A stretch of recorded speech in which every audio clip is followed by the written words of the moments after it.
Bom dia, galerinha, tudo bem?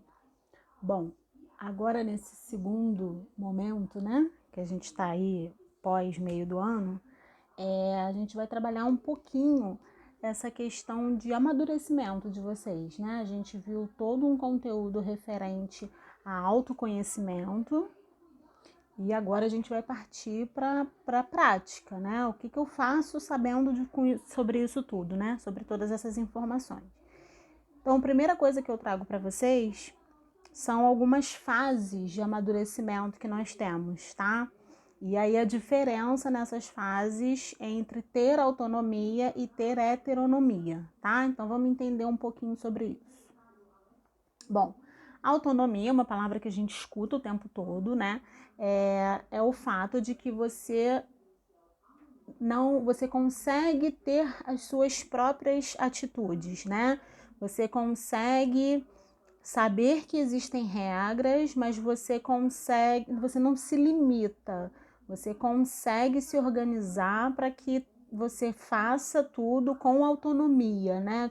Assim, você é o próprio conhecedor das suas regras, de como que você vai agir, de como que você vai pensar, né?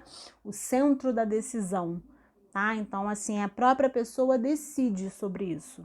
Então, ter autonomia é você conseguir ter consciência de que quem decide sobre qualquer coisa, desde o que eu vou comer hoje ou do que eu vou fazer hoje, tá? E quais as consequências disso, são tomadas pela própria pessoa, tá? Isso acontece no decorrer da adolescência e na fase adulta, o ideal é que a pessoa já tenha autonomia para fazer todos os processos, né?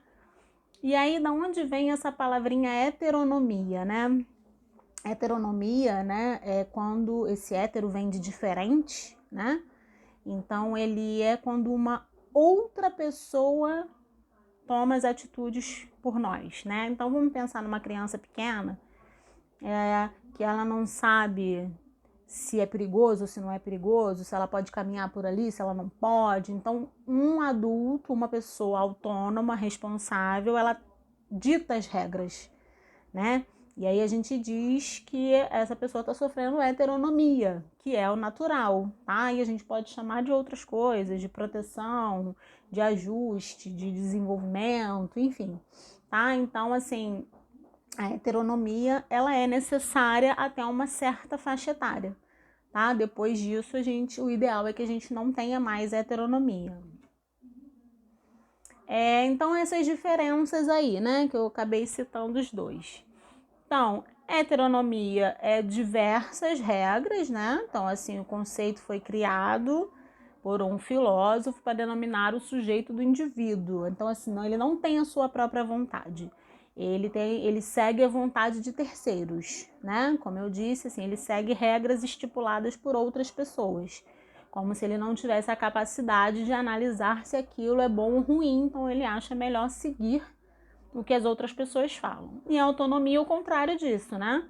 Ele tem livre-arbítrio, ele sabe se é certo ou errado, ele sabe se ele quer ou que não quer, ele sabe se ele consegue desenvolver sozinho ou não, quais são as consequências daquela ação dele, enfim, essa é a grande diferença entre a autonomia e a heteronomia.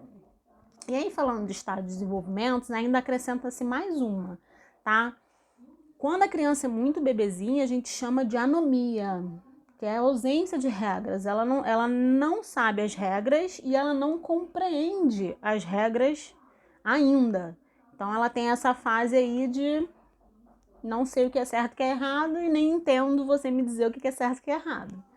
Depois, a gente começa a fazer um estágio de heteronomia que a gente aceita as regras impostas pelos outros, né? Não é legal fazer isso, não é legal fazer aquilo, não faça, não cumpra, não beba, né? E aí a gente vai ajustando, dizendo que as regras estipuladas por uma sociedade já existem. E aí a gente vai determinando o que é certo e errado. Quando chega na fase um pouco maior da pré-adolescência para adolescência e fase adulta, a gente começa a desenvolver a autonomia, né? E aí é quando você se nega a comer determinada comida que você não gosta, que você, enfim, aí você tem argumentos para deliberar sobre aquela sua ação.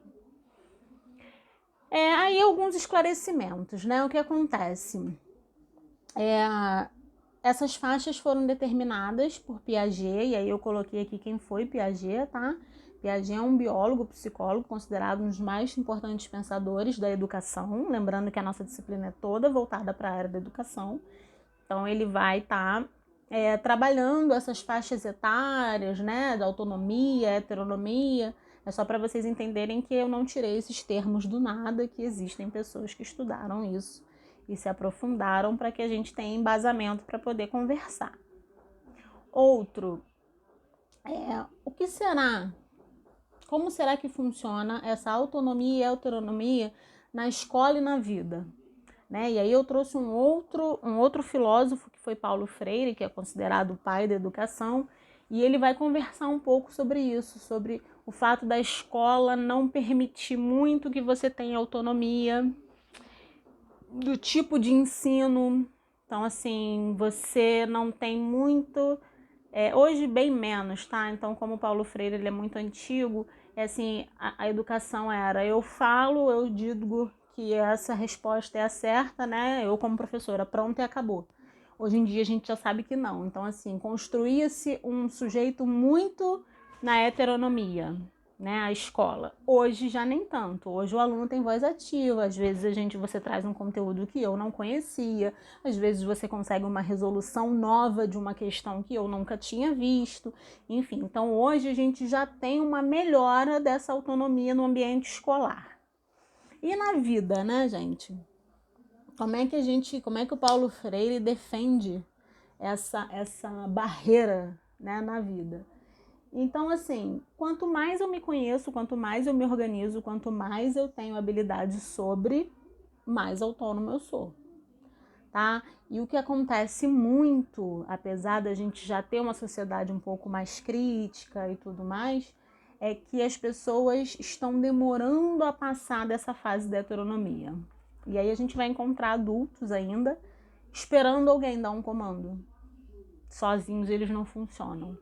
Então, assim, o ideal é que a gente supere isso, né? E que a gente fique autônomo quanto mais cedo, melhor. E aí, autonomia no global, em tudo, né? Então, assim, eu tenho que ter autonomia para trabalhar, eu tenho que ter autonomia para estudar, eu tenho que ter autonomia para comer, para me alimentar, para saber o que eu tô tratando. Aí eu volto para aquela roda da vida que ela tem que estar toda equilibrada, tá?